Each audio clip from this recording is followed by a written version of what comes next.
Do you believe that you would have won the world title tonight? 100%. If I hit any cruiserweight clean, they're going to go. And I believe that Glacki was there for me to take out.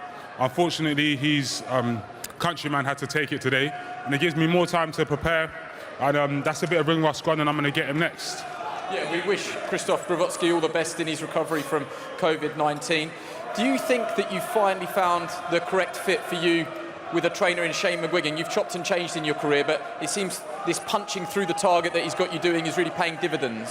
100%. I mean, like, all the trainers that I've had have played their part to this point. Shane at the moment has got me punching very hard, and he's got good mentalities that match mine, you know. A lot of my fights could have been like this, but there was mindset stuff that I hadn't dealt with. I've dealt with them now, and I think this is the way I'm going to be fighting from here on out. Big man ting, smash the like button and subscribe. So we just heard there from Lawrence Okolie. Now, you've obviously seen the title and you're probably thinking, YB, what's this got to do with AJ's team? Well, what do we know about Lawrence Okolie? My man was more or less as shook as they come, was he not? Didn't really want to exchange. All he could do is hold. Even against Dons who weren't meant to really be in there with him. Hold. Now, don't get me wrong, this man he fought tonight weren't all that, but just listen, I want you to not discount anything else. We don't know how he's going to perform, but let's just assume, yeah, that tonight, as he said it was, and as Eddie Hearn was gassing up just now, saying he's going to knock everyone out. And even Okolie himself just said, if I hit anyone flush, I'm sending them to their maker. That's what he said. Listen to it back. My man Okolie weren't talking about that a year ago. What's changed? Shane McGuigan, his trainer. What do we also know about Shane McGuigan? Made one of the best British fighters around today, Josh Taylor. Like one of my personal favourites. Now, again, how does this relate back to AJ? Well, what is it, yeah, that's changed in Lawrence Okolie's camp that's got him talking about, I'm sending this Don to meet his maker, and today his countryman had to take it instead. Just talking greasy. I liked it. The thing between YB's legs was perking up listening to them kind of lyrics. That was McGregor-esque. This is all about mindset. And I'm so glad that Okolie used certain words. Because it wasn't like, sometimes I come on here and I'm just kind of speculating or using my deep brain to link things together. But he came out and told you, man, straight. He said, listen, other trainers will whatever. Shane McGuigan sorted my attitude out. He told you straight. Couldn't have made it any simpler. Before I got with Shane McGuigan, I had some psychological issues. Most likely, confidence. When people are holding all the time, they're lacking confidence. When they don't want to let shots go, they haven't got that comfortability on the inside. Look at Josh Taylor. You don't get no more comfortable on the inside. Now, of course, he's probably a great talent, but the consistent theme here is Shane McGuigan. That's we heard about at the start of this interview talking about punching through the target. What happened to the Black Quitter? He got bopped on his nose by Josh Taylor, and he gave his back up. Got his back blown out by Josh Taylor. Josh Taylor, unified champion now. A serious individual. Despite being quite tall and lanky, he mixes it up on the inside. On some next thing. So what I'm saying is, yeah, we can say, oh, well, Okolie might not do it against world champions. Let's see. I'm going to bet he does do it. I'm going to bet this Shane McGuigan, and there are certain trainers, yeah. It's like Mike Tyson. I'm not saying Shane McGuigan's on Customato's level yet, but it's them same kind of principles. What did Cuss talk about? Punching through the target. Not only that, Mike Tyson would talk about how Cuss would have him Cuss would have him psychologically just feeling totally ferocious in the ring or out. Yeah? It's the same kind of... This man McGuigan is clearly... And you've got to remember, he comes from a good cloth. His dad was an actual fighting man. I believe a world champion, Barry McGuigan. So he's not just any riffraff. Now compare this to AJ's team, yeah? Okolie's only just got with Shane McGuigan a year. And it's been half of the time it's been COVID. My man Okolie can't don't want to exchange, don't want to let his hands go. And next thing you know, Shane McGuigan spends time with two relatively lanky fighters. And the reason I bring up their dimensions, Josh Taylor, lanky fighters aren't really meant to be demons on the inside. And I'm not saying Okolie's a demon yet, but clearly this man didn't have this attitude before. He weren't talking about if I hit any of these guys, they're going. I'm sending them to the meet their maker. He weren't saying that. Now he is. It's about mindset, and in particular, he pointed out. He didn't just say, "Oh well." He hasn't just attributed this to some random thing. He put it straight up. Before I got with this trainer, my head weren't on my shoulders. Now I'm feeling myself. And what have I been saying all this time about AJ's team? They're scary dudes. They're not. Whatever you want to say, they don't. Number one, they don't really believe in him, and number one, they don't really believe in the sport like that. Whatever fighter you've got to gas them up. Never mind when you've got one of the best fighting machines in history, in my opinion, in AJ. He is fundamentally, one of the best in terms of raw materials. You ain't gonna get a better mix together in terms of athlete, height, explosiveness. We've never seen a package like this before.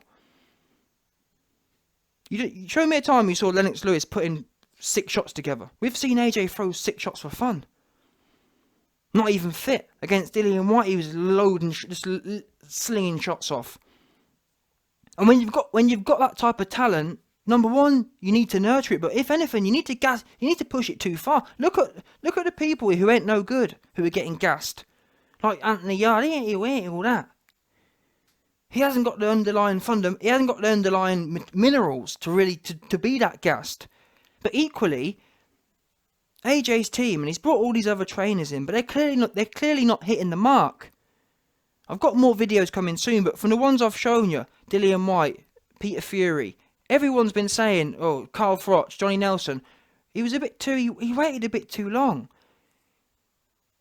And a few people have mentioned that, I think AJ is still a bit scarred from the Ruiz performance. Why is he? Whose job is that to make sure he's not scarred? I'll tell you why he's scarred. He got beat by Ruiz, and their first thing to do was, oh shit, we got to run. We got to run.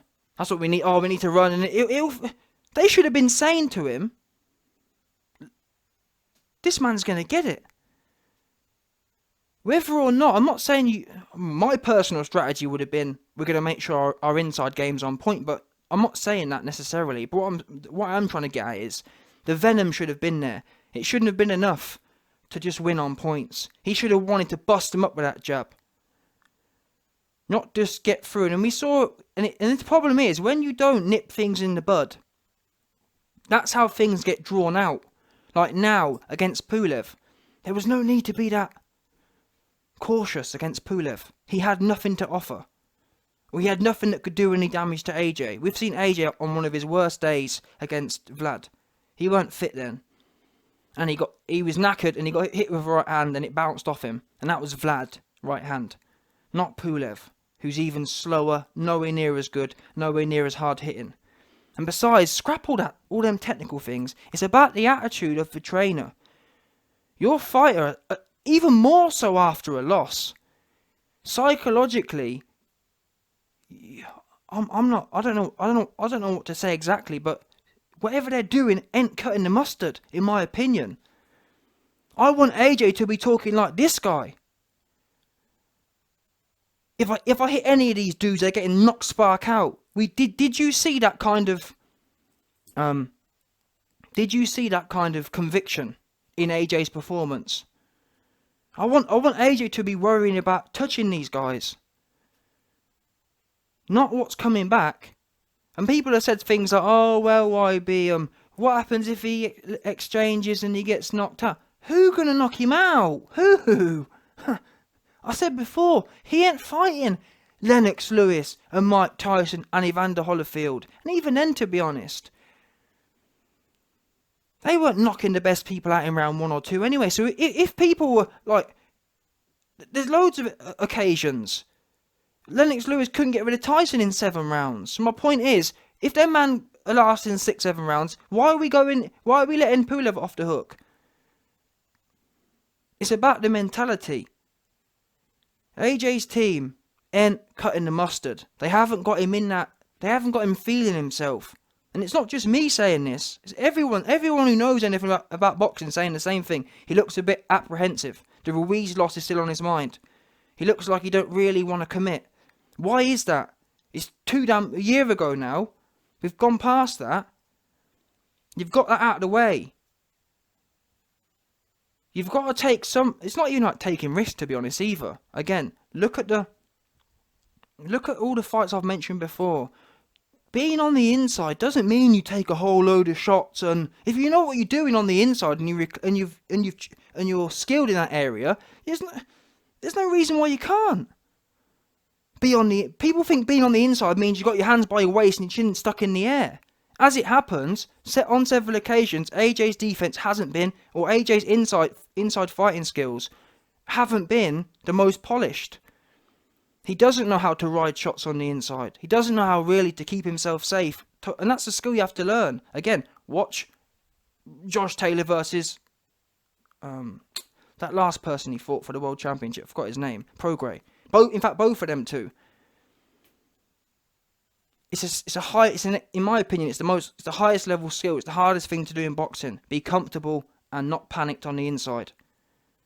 That said, it needs to be covered. The way they're going, the way AJ's team are going at the moment, they're kind of like, oh, let's just forget about that part of it. Let's just do this, and it's not going to cut the mustard eventually. Because against Fury, you're going to be walking uphill there, trying to beat the taller man at his own game, and that's a game Fury's been doing for years. And Dave Allen brought it up as well and said that, yeah, these skills are great AJ's adding, but I'm not sure how much of a difference it's going to make against Fury, which is absolutely the right thing. That's the right answer. But anyway, the point of this video is, now maybe people are going to say, oh, well, YB, you don't know what goes on behind closed doors and rah, rah, rah, rah. I want to see this kind of change in AJ. Just look at the changing, because no matter what you say about Okolie, yeah, I'm going to bet now, when we see him fight the world champions, I reckon he's going to be doing the things he's saying. I've just got a feeling about it. I've got a feeling he's going to turn up and show up and put some of the things he's saying here into reality. We've already seen the change. He just fought someone who was unbeaten. Yeah, he's no good, but still, look at the difference. He wasn't looking to hold. I'm not even sure he held once. There's a difference in performance. He wasn't, even against no good people, he was still holding. So that tells me there's a fundamental change there. When are we going to see that fundamental change in AJ? Where he's comfortable on the inside. He's not just looking to get in and rush out of the back door against this kind of level of opponent. Do you know what I'm saying? Against Ruiz, I let it off. Because if his training team don't believe, essentially, his training team don't believe is better than Ruiz on the inside. If they want to believe that, fine. I don't agree with that at all, but whatever. And that's, in a way, the easy thing in boxing to do. Who can't really train someone to jab and get out of the way? I think that's one of the easiest skills going. I really do. The harder skills are being evasive in the pocket. Being able to defend yourself in range is the hard skill. Anyone tall, can learn to jab and get out of the way with your feet. Look at Joe Joyce, for example. Look at his trainer. His trainers taught him to jab and get out of the way. It's not rocket science. Rocket science is being able to jab, be in range, and keep it cute on the inside. And not get hit on the inside. And not get hit when you're in range. And be able to, like Floyd Mayweather, for example, he's got pretty good skills in this department. James Toney, there's a whole list of them. Even Holyfield, there's loads of them. Back in the 90s, it was much more common for people just to mix it up and be skilled there. These days, it's all that European style of jab and like Vlad. That's the whole of boxing has essentially gone to. Even people like Wilder, he can't fight on the inside. No one can. It's been completely neglected, and that's a lot of the reason why people have gone to MMA. A lot of the actual beauty of boxing isn't just winning on boring points and just scoring jabs. People want to see it get mixed up. I can't remember. You tell me the last heavyweight fight, yeah, that we saw like proper mixing and matching. people mixing it up on the inside. You just don't see it. Everyone's either tall and just jabbing and keeping out of range. And even Lennox Lewis, to be fair with you, even when he fought Tua, there was more. It wasn't he putting shots together as such. With AJ at the moment, it's almost like it's all one or the other. He's either on the outside completely or he's on the inside and he's rushing. Do you know what I'm saying? It's not like he don't 1-2 left hook to the body. I don't remember seeing him do that once. All I saw was single jabs and then he was on the inside and he was letting off 5 shots at once. There's that transition. It's rushed. He's not comfortable there. He hasn't got, I don't know what it is. And it's not only just that, but it's also the confidence part of things as well. As many other people have said. He doesn't believe in himself. I don't think so. Or his training team, whether it may be the case, they're not doing much training on these particular aspects, which I think is definitely part of the problem. And number 2, as Lawrence Okolie just said, I'm not a boxing professional, but whatever he's doing there, yeah, however Okolie has managed to come out and say, yeah man, my team, my new team, Shane McGuigan, I had some head problems and it sorted them out. That's AJ. I need to hear AJ saying the same things. Because that's what he's in the same kind of thing at the moment. Yeah, they had different. Yeah, Okolie was his problems were a lack of confidence and I think actually it's probably more or less exactly the same problem. I think Okolie is a tall fighter and his trainers initially just trained him to jab and right hand. And when you haven't trained and you don't really know, confidence comes from experience. Look at James Toney. The reason he's so calm there is because he's probably spent literally years of his life on toe-to-toe with someone. If you're only training, and what do we know about Rob McCracken? All he ever talks about is stay behind the jab, stay behind the jab. That gets played out.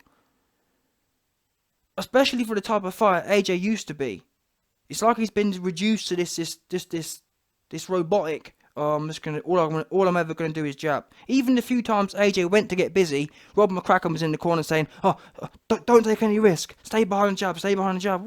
What's that about? It makes me just think he just wants AJ to win, not to win and not to get the best out of himself. AJ talks about wanting to get the best out of himself. This currently isn't getting the best out of himself, and I want to see the same confidence Lawrence Okolie talks about, and the same head sorting out. That's exactly what AJ needs. And I feel that under Shane McGuigan, Okolie has learned similar skills to Josh Taylor. And now once you've learned the skills, and once you've got a little bit of experience doing the things you've never done before, going from just being a jab and a right hand man to being able to stay on the inside, be confident and mix it up, that's when you start feeling yourself and thinking, yeah man, I can do it on the outside and I can stand with someone. I can, either way, whatever way these men want it, they're going to get it. Rather than, if I get on the inside, because at the moment, AJ's work, in my opinion, on the inside, it's all rushed and it's all kind of panicked. Like, I better get him out of there now, because otherwise I might get caught or otherwise it's just a whole gang of panic. I want to see AJ step in, pick a shot to the body, pick a shot to the head, and then just stand there. And be looking at PULEV. Imagine that. The reason PULEV's sticking his mouth out is because AJ's half committing. He's stepping in and he's stepping out. There ain't no. If he step in, just look at the Parker fight as an example. Parker was shook, and AJ, the referee didn't even let AJ go to work. But just look at the difference there. AJ's stalking the centre of the ring, giving Parker no time. Parker's on the bike backpedaling the whole night, knackered from having to back up. Versus this performance with PULEV. AJ's on the back foot, running around. And PULEV wasn't even throwing anything. And that's why PULEV was so cocky. You know why Parker weren't cocky? Because he was too busy heavy breathing from getting backed up. PULEV, despite losing every round, was cocky because he's thinking, when you're in a boxing ring, and you're holding the centre, even if you're getting out jabbed, it gives you a level of confidence. When you're the one who's walking forward, trust me, I haven't spent loads of time in a boxing ring, but I've been backed up before, and I've been on the front foot before, and I know the difference. But when you're on the back foot and you're blowing, it's a much more uncomfortable place to be than it is holding the centre and walking someone down. And if you don't believe me, ask any fighter. Most people would prefer to be on the front foot and pressing someone down. Just think about it from an animalistic point of view. Who wants to be running back from someone? Especially not someone who ain't no good, like PULEV. What's AJ doing? Taking a backstep against PULEV. If I was in his camp, I'd be telling him, we ain't taking no backstep against this dude. I'd be telling him the same for Fury.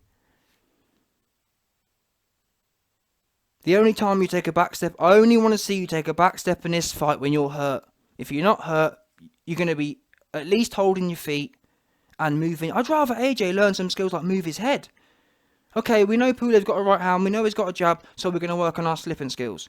In this fight, we're going to be... And that's what I'd rather see. Instead, it's like his team have opted for the easy move. The easy move in boxing, yeah, is to move backwards. Anyone who can't do that?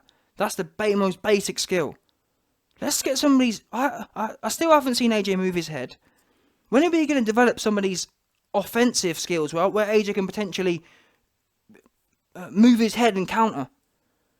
Rather than just back... Because when you're backing up and getting out of range, there's no offensive options there. And in my opinion, AJ is naturally offensively orientated.